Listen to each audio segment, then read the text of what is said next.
পুরুষদেরকে যদি সচেতন করা যায় জুলুম না করার ক্ষেত্রে, তাহলেই তো নারী অধিকার পায়। সম্ভাব্য বেইনসাফি যাদের দিক থেকে হতে পারে, এটা হচ্ছে সমাজের পুরুষ শ্রেণী। তারা যদি অডিয়েন্স হয়, তারা যদি আলোচক হয়, তারা যদি সচেতন হয়, তারা যদি অধিকারটা পৌঁছে দেওয়ার ব্যাপারে মানসিকতা তৈরি করে রাখে, তাহলে সমস্যা কোথায়? মঞ্চে নারী উঠালে কি লাভ? বাংলাদেশে কত নারী সংগঠন, নারীরাই পরিচালনা করে, একদম টপ টু বটম নারীরাই বসে। ধর্ষণ বন্ধ হয়েছে এই দেশে, যৌতুক বন্ধ হয়েছে, জুলুম বন্ধ হয়েছে।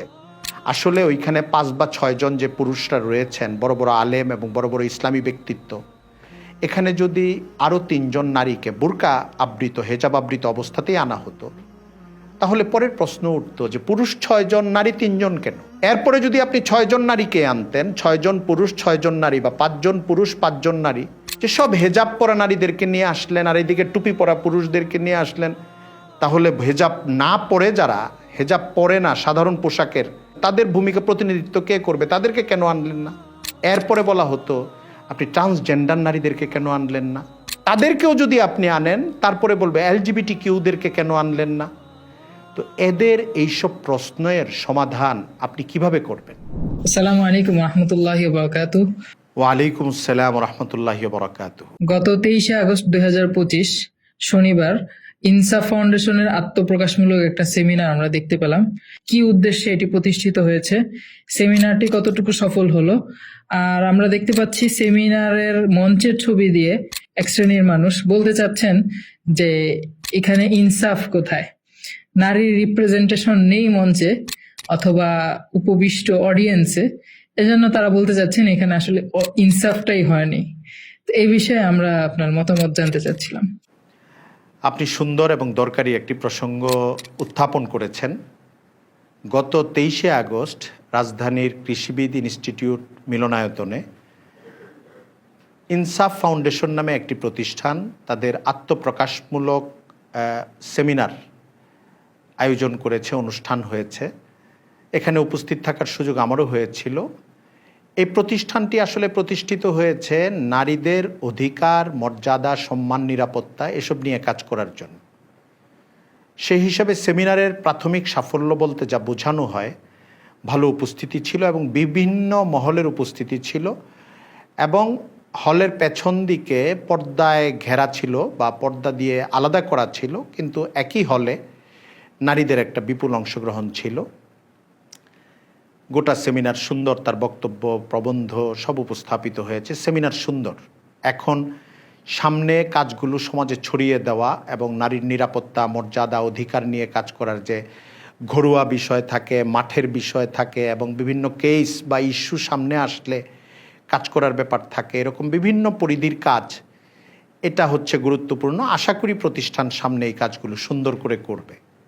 বাংলাদেশের বরেণ্য প্রতিষ্ঠিত হাদিস বিশারদ ওলামায়ে কেরাম এটার মধ্যে রয়েছেন এই সংগঠনে, এবং অরাজনৈতিকভাবে যারা পরিচিত লেখক, গবেষক, এমন পর্যায়ের আলেমরা রয়েছেন। সমাজের আরও বিভিন্ন পেশা শ্রেণীর সঙ্গে যুক্ত কিছু মানুষ এটার অন্তর্ভুক্ত হয়েছেন। কাজ শুরু হয়েছে আরও কয়েক মাস আগে থেকে। এটারই আত্মপ্রকাশ হলো গত 23শে আগস্ট। 2 নম্বর দিক হলো, আপনি দ্বিতীয় যে প্রসঙ্গটি বলেছেন, আজকে 26 তারিখ আগস্ট মাসের আসরের পর আপনার সঙ্গে কথা বলছি। আপনি বলেছেন এবং আমি বসার আগে আপনি আমাকে দেখিয়েছেনও যে সামাজিক মাধ্যমে অনেকে বলার চেষ্টা করেছেন মঞ্চের ছবিটা দিয়ে এই সেমিনারের, যেখানে ওলামায়ে কেরাম, এর মধ্যে অধ্যাপক রয়েছেন এবং প্রফেসর সাহেবও রয়েছেন, বুয়েটের সাবেক প্রফেসর, সবাই একই বেশভূষার বলে সবাইকে আলেমের মতো মনে হয়েছে, যে এখানে ইনসাফ কোথায়? অর্থাৎ নারীদেরকে নিয়ে, নারীর অধিকার নিয়ে সম্মেলন বা সেমিনার, কিন্তু নারীর উপস্থিতি মঞ্চে নেই। এটা একটা ইনসাফহীনতা হয়ে গেল এবং এটা একটা খুবই বাজে জিনিস হলো বা হাস্যকর জিনিস হলো। এটা নিয়ে কেউ কৌতুক করেছেন, মজা করা, টিকা টিপ্পনি কাটা, কেউ প্রতিবাদ করা, কেউ একটু উস্কে দেওয়া, এরকম অনেকেই করেছেন। আবার আমি অনেককে দেখেছি সুন্দর জবাবও দিয়েছেন। আমি এখানে ছোট্ট করে কয়েকটা কথা বলতে চাই, এ প্রসঙ্গে এসেছে। অতি বুদ্ধিশীল মানুষেরা এই কাজগুলো করছেন, তো তারা আসলে ভাবার সময় পান নাই। আমি ছোট্ট করে বলি, সেটা হলো, নারী অধিকার নিয়ে কাজ করছেন যারা বা করতে চাচ্ছেন, সেই প্রতিষ্ঠানের নেতৃবৃন্দ এখানে উপস্থিত। হলে একটা অংশে নারীদের উপস্থিতি ছিল এই হলে প্রাসঙ্গিক কারণেই, কিন্তু গুরুত্বপূর্ণ বিষয়টা কি জানেন? প্রথম বিষয়, নারীর জীবনে জটিলতা তৈরি করে, ইনসাফ ভঙ্গ করে বা জুলুম তৈরি করে, প্রধানত বড় একটা অংশ হচ্ছে পুরুষ, কাউন্টার পার্ট বলতে পারেন। নারীর সঙ্গে জীবনযাপনের দিক থেকে সহযাত্রী বা সহপথিক হচ্ছে পুরুষ। আর নারী আর পুরুষকে যদি আপনি জুলুমের দিক থেকে বিবেচনা করেন তাহলে তার কাউন্টার পার্ট হচ্ছে পুরুষ। পুরুষই করে নারীর উপরে ব্যাপকভাবে জুলুম। তো পুরুষদেরকে সমাজে যদি আপনি সংযম এবং নারীর অধিকারের প্রতি তাদের মর্যাদা তৈরি করে দিতে পারেন, তাহলেই তো এই সমস্যার 90-99% সমাধান হয়ে যায়। আসলে এখানে মঞ্চে নারীর উপস্থিতি থাকতেই হবে, যুক্তির দিক থেকেও জরুরি না। কারণ সমস্যা যাদের দিক থেকে হয় তাদেরকে যদি আপনি প্রেরণা দিতে পারেন এবং তাদের মধ্য দিয়ে কাজের একটা ক্ষেত্র তৈরি করতে পারেন, যেমন আপনাকে আমি বলি, ভোক্তাদেরকে ঠকাবো না এই বিষয়ের উপরে যদি বাজারের ব্যবসায়ীরা একটা সম্মেলন করে এবং ব্যবসায়ীদের প্রধান সেখানে থাকে, ছোট বড় সকল পর্যায়ের সকল ধরনের পণ্যের যারা বিক্রি করে ওই সব ব্যবসায়ীরা একসঙ্গে বসে একটা মিটিং করে এবং সেমিনার করে যে ভোক্তাদেরকে তাদের অধিকার পৌঁছে দেব, তাদেরকে আমরা ঠকাবো না, এটার উপরে আলোচনা। সেখানে যদি কোনো ভোক্তা উপস্থিত না থাকে, আপনি কি বলবেন যে সেই মিটিংটা বা সেই সম্মেলনটা অসফল হয়েছে? কারণ ভোক্তাদেরকে ঠকায় বা লাভবান করে অথবা হক আদায় করে অথবা ইনসাফ লঙ্ঘন করে, এই কাজটা হয় বিক্রেতাদের মাধ্যমে। তো সেই বিক্রেতারা যদি মিটিংটা করে, ব্যবসায়ীরা যদি মিটিংটা করে যে আমরা ভোক্তাদেরকে ঠকাবো না এবং এই বাণী আমরা চারদিকে সারা দেশে ছড়িয়ে দেব, কিছু ইস্যু তারা ঠিক করে যে মোহর আদায় করতে হবে, নারীদের উত্তরাধিকার দিতে হবে, মানসিক অত্যাচার করা হয় পরিবারগুলোতে অনেক সময়, পুরুষরা না বুঝে অথবা বুঝে এটা করতে থাকে, এই কাজগুলো করা যাবে না। অনেকে ধর্মকর্মের সঙ্গে ছোট ছোট কোনো জুলুম, শারীরিক অথবা মানসিক জুলুমকে বড় কোনো অন্যায় মনে করে না। এই কাজগুলোকে তাদের ভিতরে বোঝানো যে এটা একটা অন্যায়, এটা আপনি করবেন না। তো এই কাজটা যদি পুরুষদের মধ্যে প্রচার হয় এবং বক্তব্য যারা দিচ্ছেন সবাই পুরুষ হন, পুরুষ সমাজকেই যদি খেতাব করে বলেন যে আপনারা অধিকারটা লঙ্ঘন করবেন না নারীদের, আপনারা ইনসাফটা রক্ষা করবেন, তাহলে এখানে সমস্যা কি? মানে এই সেমিনার অথবা এই বক্তব্য বা এই আয়োজন সফল হওয়া না হওয়া, ইনসাফ হওয়া না হওয়ার প্রশ্ন এখানে কেন আসবে? যে দিক থেকে জুলুম আসবে আপনি তো তাদেরকেই সচেতন করার চেষ্টাটা করছেন। এটা 1 নম্বর পয়েন্ট। 2 নম্বর পয়েন্ট হলো, যারা এই আপত্তিটা তুলেছেন যে নারীরা এখানে নাই কেন, আসলে ওইখানে 5 বা 6 জন যে পুরুষরা রয়েছেন, বড় বড় আলেম এবং বড় বড় ইসলামী ব্যক্তিত্ব, এখানে যদি আরও 3 জন নারীকে বোরকা আবৃত, হেজাব আবৃত অবস্থাতেই আনা হতো, তাহলে পরের প্রশ্ন উঠতো যে পুরুষ 6 জন, নারী 3 জন কেন? এটা ইনসাফ হলো না তো? এটা 1 নম্বর প্রশ্ন উঠতো। এরপরে যদি আপনি 6 জন নারীকে আনতেন, 6 জন পুরুষ 6 জন নারী, বা 5 জন পুরুষ 5 জন নারী, বোরকা পরা, হেজাব পরা, তাহলে প্রশ্ন আসতে পারতো। মানে আজকে যেভাবে প্রশ্নটা এসেছে, ব্যঙ্গ করে, বিদ্রুপ করে, রঙ্গরসিকতা করে, যে সব হেজাব পরা নারীদেরকে নিয়ে আসলেন আর এইদিকে টুপি পরা পুরুষদেরকে নিয়ে আসলেন, তাহলে হেজাব না পরে, যারা হেজাব পরে না, সাধারণ পোশাকের হেজাব বহির্ভূত যেসব নারী আছে, তাদের ভূমিকা প্রতিনিধিত্ব কে করবে? তাদেরকে কেন আনলেন না? আবার তাদেরকে যদি আপনি 3 জন আনতেন, তাহলে বলা হতো হেজাব পরা আনলেন 6 জন আর হেজাব ছাড়া আনলেন 3 জন, তাহলে এটার কি সমাধান? আচ্ছা ধরেন পুরুষ 6 জন আনলেন আপনি মঞ্চে, হেজাব পরা 6 জন আনলেন, হেজাব ছাড়া 6 জন আনলেন, এরপরে বলা হতো আপনি ট্রান্সজেন্ডার নারীদেরকে কেন আনলেন না? যেসব পুরুষরা নারী হইতে চাওয়ার ঘোষণা দিয়ে দিছে, বাংলাদেশে এখন একটা নতুন উৎপাত শুরু হয়েছে, ট্রান্সজেন্ডার নারী পরিচয় দানকারী পুরুষ, তাদেরকে কেন আনলেন না? তাদেরকেও যদি আপনি আনেন, তারপরে বলবে LGBTQদেরকে কেন আনলেন না? তো এদের এইসব প্রশ্নের সমাধান আপনি কিভাবে করবেন? এরপরেও কিন্তু প্রশ্ন শেষ হবে না। আপনি এরপরে আনার পরে বলবে আপনি বিভিন্ন অঙ্গনের নারীদেরকে কেন আনলেন না, ব্যবসায়ী নারীদেরকে কেন আনলেন না?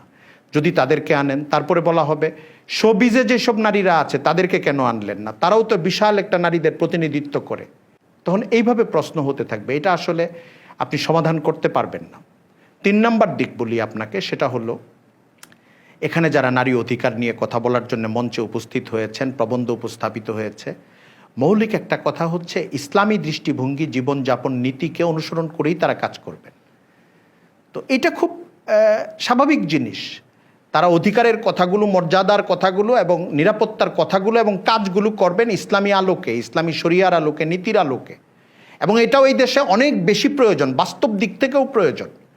মানে আপনি যদি বলেন যে এটা ইসলাম প্রচারের দিক থেকেই কি শুধু প্রয়োজন, না, নাগরিক অধিকারের দিক থেকে, নারী অধিকারের দিক থেকেও এটার অনেক প্রয়োজনীয়তা রয়েছে। বাংলাদেশে বিশাল সংখ্যক মানুষ অজ্ঞতা, অসচেতনতা অথবা গুরুত্ব না দেওয়ার কারণে ঘরে ঘরে ছোট পর্যায়ের বলেন বা একটু মাঝারি পর্যায়ের বলেন, নারীদের প্রতি এক ধরনের দুর্ব্যবহার, দুরাচার এগুলো চলে। এটার কারণে অনেক ডিভোর্সের ঘটনা ঘটতে থাকে, অনেক নারী বছরের পর বছর নির্যাতিত হতে থাকে। এইসব যেন বন্ধ হয়। মহারণা পায় না নারীরা, স্বামীর দরকারই মনে করে না মহরের টাকাটা দেওয়াটাকে। এবং দুই দিকেই ধার্মিক মানুষ দেখা যায় পোশাকিভাবে এবং অন্যান্য আচরণের দিক থেকে, ইবাদত আমলের দিক থেকে, কিন্তু ভাই তার বোনকে মিরাসের সম্পদ দিচ্ছেন না, এটা ঘটতে থাকে। আর মোটা দাগের নারীর নির্যাতন, যেটা কর্মক্ষেত্রে নারীকে হেনস্থা করা, যৌন হেনস্থা করা, ধর্ষণ করা, আমাদের দেশে এই অনিরাপত্তাগুলো এবং ভয়ঙ্কর পর্যায়ের যে নারীর জুলুম, এই ঘটনাগুলোও ঘটছে, আপনারা দেখছেন, এটার সংখ্যাও বাড়ছে। এটাও বন্ধ করা এবং যেটাকে মানুষ ধারণ করা বা অনুভব করতেই পারে না ওই জিনিসগুলোকেও বন্ধ করা, ইসলামী আলোকে এবং মানুষের ভেতরে ইমাম খতিবদেরকে জাগ্রত করা, সমাজের মানুষকে এটার ব্যাপারে কনসার্ন করা এবং মনোযোগী করা, এই কাজগুলোই এই প্রতিষ্ঠানের প্রধান কাজ। তো এই কাজগুলো যদি এই প্রতিষ্ঠান করে, এইখানে মঞ্চে নারীদেরকে উপস্থিত করতেই হবে, হেজাব পরিহিত হোক অথবা হেজাব ছাড়া হোক, এটা কি খুব জরুরি? আমাদের কাছে মনে হয়েছে যারা আপত্তিটা করেছেন অতি বুদ্ধিশীল বা বুদ্ধিমান এক শ্রেণীর মানুষ, যারা আসলে এই জিনিসগুলো তলিয়ে দেখার দরকার মনে করেন নাই। মূল কাজটা যেন সুন্দর হয়, এটা তাদের জন্য অনেক গুরুত্বপূর্ণ বিষয়। এটা তাদের আকাঙ্ক্ষা থাকতে পারে যে মূল কাজটা যেন সুন্দর হয়। এটা কিছুতেই তাদের আকাঙ্ক্ষা হওয়া উচিত না, বিদ্রুপের বিষয় হওয়া উচিত না, রঙ্গরসিকতার বিষয় হওয়া উচিত না যে নারী অধিকার, নারীর মর্যাদা নিয়ে কাজ করবে। এমন একটা সেমিনারের মঞ্চে নারী নাই কেন?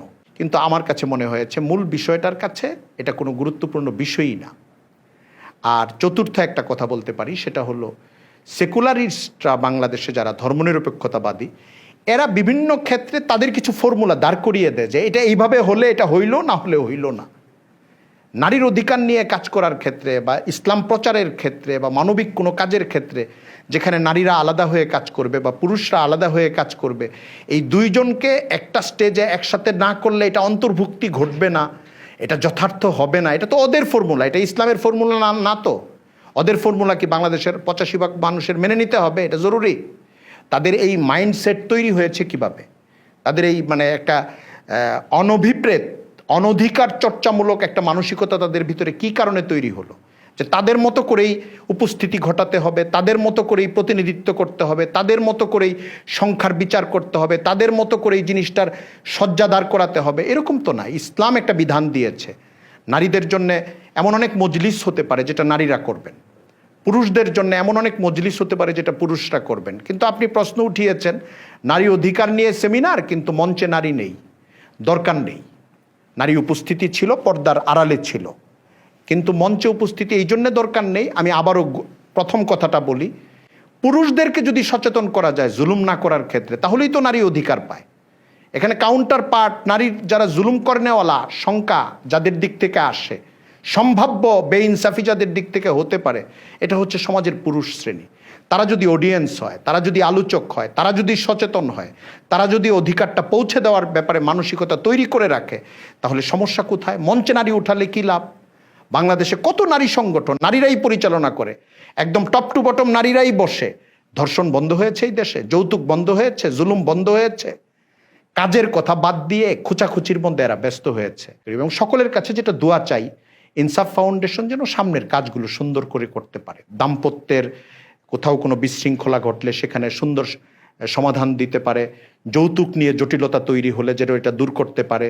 মানুষকে কয়েকভাবে কাজ করার ক্ষেত্র থাকে, চাপ তৈরি করা, পরামর্শ দেওয়া, দুই পক্ষের সঙ্গে বসা, এবং মহরানা আদায় করার ক্ষেত্রে স্বামীদেরকে বুঝাইতে পারে, অথবা সারা দেশব্যাপী ইমামদেরকে, খতিবদেরকে এই প্রেসক্রাইবটা করা যে আপনারা সব জায়গায় নারীরা যেন উত্তরাধিকার পায়, নারীরা যেন তার মহারণাটা পায়। কর্মক্ষেত্রে নারী যেন, যারা কাজ করবেন তারা যে হেজাবটা রক্ষা করতে চাইলে যেন রক্ষা করতে পারেন। ক্যাম্পাসগুলো থেকে যেসব বোনেরা পড়ে হেজাব পালন করুক অথবা না করুক, যৌন নিরাপত্তা, নারীর নিরাপত্তাটা যেন সবাই পায়। আর হেজাব যারা করবেন তারা যেন হেজাব করার অধিকারটা পায়, তাদেরকে যেন কেউ টিকা টিপ্পনি বিদ্রুপ না করে এবং তাদের সঙ্গে অন্য কোনো ধরনের হয়রানিমূলক আচরণ না করে। এই কাজগুলো ঘরে বাইরে, ছোট পরিসরে, বড় পরিসরে যেন এই প্রতিষ্ঠানটা করতে পারে, এটার জন্য আপনারা দোয়া করুন এবং সহযোগিতা করুন। এটা হবে কাজের জিনিস। মঞ্চে কেন শুধু পুরুষেরা বসে আছে, এই ফালতু খুচাখুচি আসলে কোনো কাজের জিনিস না। আল্লাহ তাআলা আমাদেরকে বুঝদান করুন। ওয়া আখিরু দাওয়ানা আনিল হামদুলিল্লাহি রাব্বিল আলামিন।